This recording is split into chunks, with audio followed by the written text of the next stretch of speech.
Omuyimbi Chosen Becky agobye abantu ku mukolo gwe finally Professor Sekajja achadde waabwe ogenda kubanga obifuna mu maaso awo. Rema Namakula ne Dr. Muza nabo we bali mu maaso awo. Grace Kani final amaze n'agwa mu laavu. Omuyimbi Hajat Stasha Mayanja banaki muyina mu maaso awo. Lili Puzzle campaign wamma naye ezimwekezezaamu.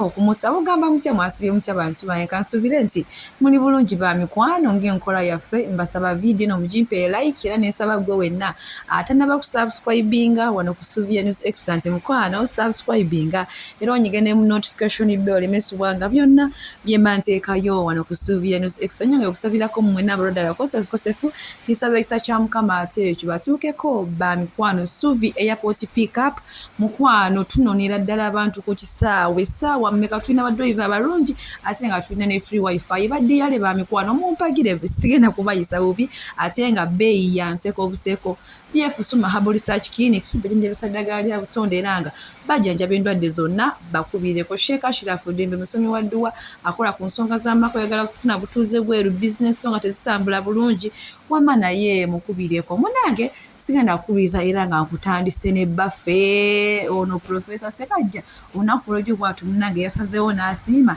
n'akyala mu bw'omulungi Chosen Becky naye nkulaga Chosen Becky amanyi okutijjirira n'akwata ebifaananyi ne waba ali mutoyi ne yeemodola ne waba ali mu kufumba ne yeemodola naye olunaku olw'ejjo badde yali nyongero bajjukiza omukolo yagambe twakowa abalogo wano mwalaba omuyimbi Olisha wano yafa kati yagambe nze saagalize ddala abantu ku mukolo gwange era munange bamoola tubalabyekaawo nga beebaza omwami webale kukyala waffe webale munene kutuweesa kitiibwa naye nga bannamawulire abamu abaagenzeyo laba ebyabatuuseeko.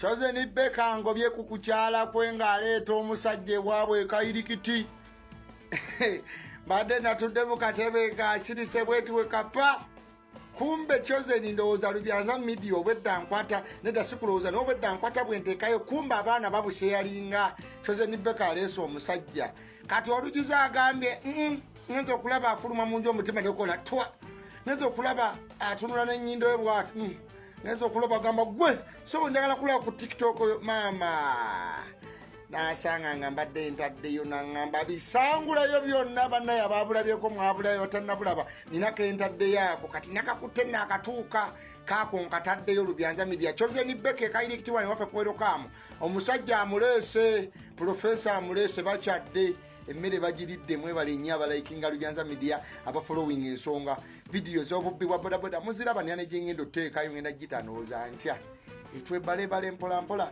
tulabe embeera nga bwenatambula mwebale nnyo okulaba Lubyanza media.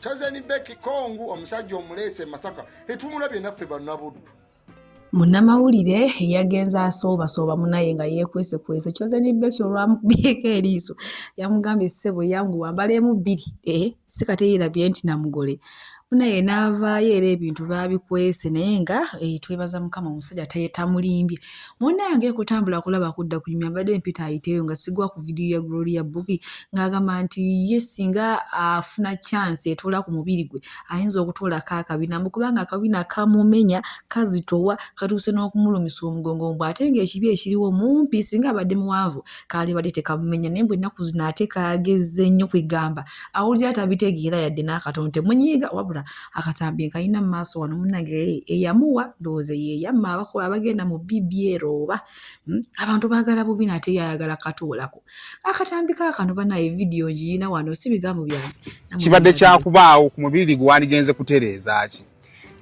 nandikendeza kabina kubanga kazitowa kamenya ate nga ndi mumpi kamenya mbeera ntambula kanumya n'omugongo bwamba okubaako kyenkola ku mubiri gwange sokoddemu otambule bwalinawo kakumenya kati kanene kamenya bukaseera bukengegejja omugongo gunnuma anti kanene kati okukasitula sikyangu kati oba wasinga badde wakukendeza nekendezeza kabina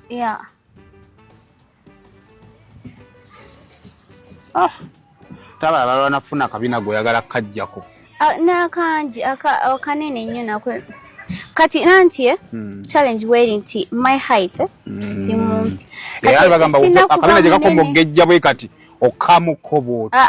Nedda. Sina kuba munene, sina kukkiriza kugejja oba ne kagejja nnyo kubanga kabeera kammenya. Naye ate abantu nga bagamba ke basinga okwagalako. Ne bwenkakendeezaako era nako basigala banjaga kuba kabeerako kanene nnyo kammenya gwe tukalaba. Tukalaba ne mba ntambula nange.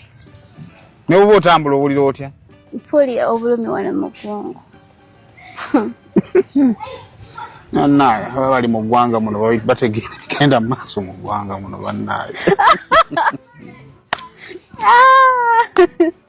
N'obitunuulira nno ne bikulema. Ebikulemera ddala. Bwatyo munange Gloria Bugi ayongedde okulumya abagenda mu BBL.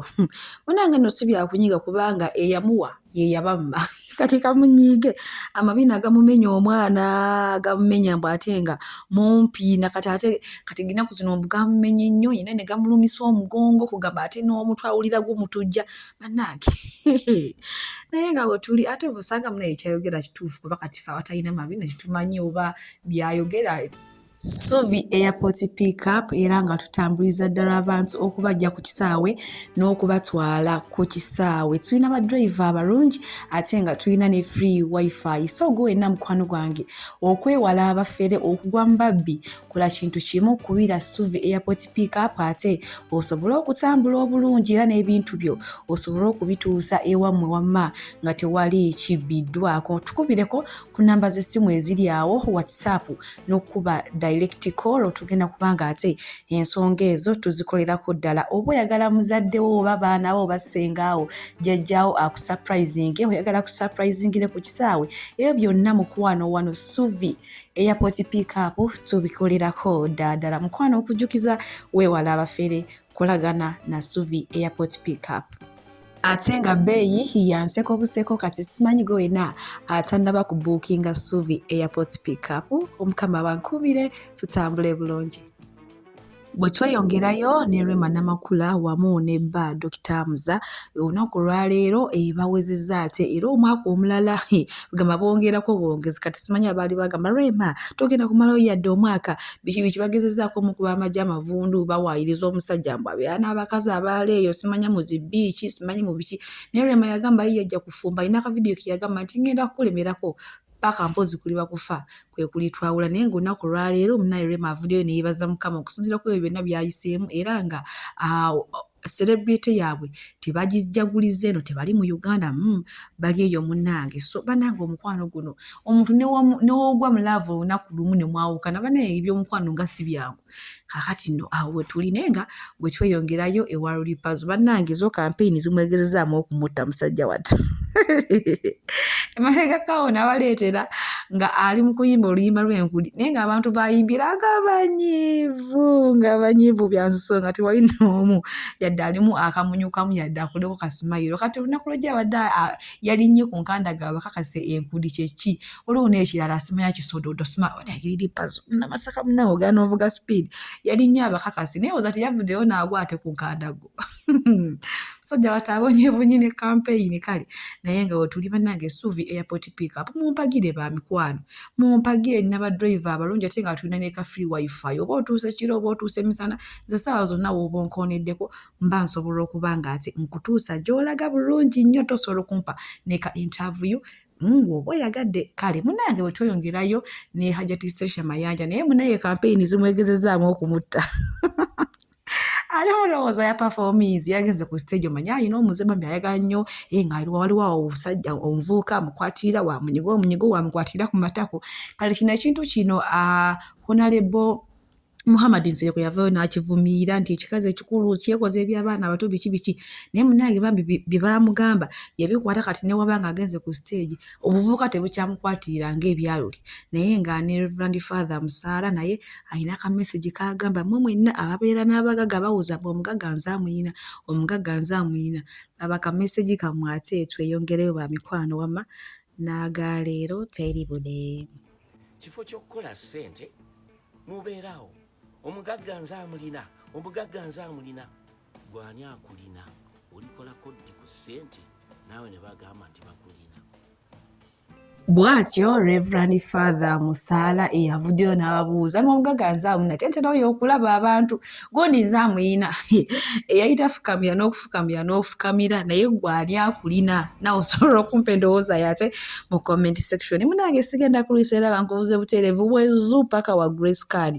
Munange oluvannyuma lwa Prince Omar lwe yali yammenya omutima asooka n'alokokaawo n'ava mu by'obulokole n'afunayo awo omusajja nga muvuga sipiidi ate n'amaana addiŋŋana ne Prince Omar. Naye munange olunaku olwaleero mbaguddeko eyo ng'ali ne Gaayi mu mmotoka tebandabye era bino tugenda birabira Mukama nga bali ne Gaayi mu mmotoka naye nga bantu bange omukwano guluma Grace Card banna era leero taluwoni.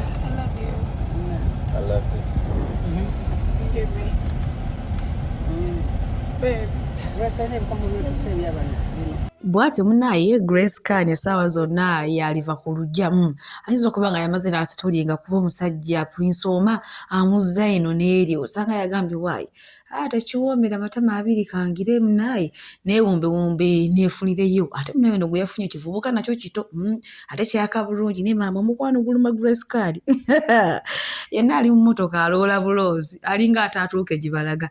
PF Suma Herbal Research Clinic bajanjabisa ddagala lya butonde era nga bajjanjaba endwadde zonna. Gwe n'omwami ng'otawaanyizibwa ensonga z'obutamalaako oba oyagala kugejjesa mu sayizi bakubireko bagenda kubanga ate bakolerako dada atoddamu kwekubagiza mbw ate nze simanyi biki abakazi bagenda nedda kubira kuba BF Suma era nga gwe wenna otawaanyizibwa ensonga z'okufuka ofuka omusulo gulimu olusaayisaayi nga gwe buli kufuka obeerawo omukazi watuwa musajja watonga weeraliikiridde kubanga ofuna pain ey'amaanyi oba ng'obeera ofukaafuka buli kadde bannange mwagala kunjogeza biki kubeera kuba BF Suma bagenda kukolako ensonga zonna ezo ogenda kuddamu owone obuuke kawereete nga ne oba otambudde olugendo oluwanvu nga teweeraliikirira era nga gwe oyagala okulayika obulungi oyagala kugejja ku omubiri oyagala kutoni oyagala kukola kendo oyagala kukola ntumbu eriiso kabina mu mannyindo byonna kubira kuba BF Suma bagenda kubanga ate bakolerako ddala bannange ba mikwano.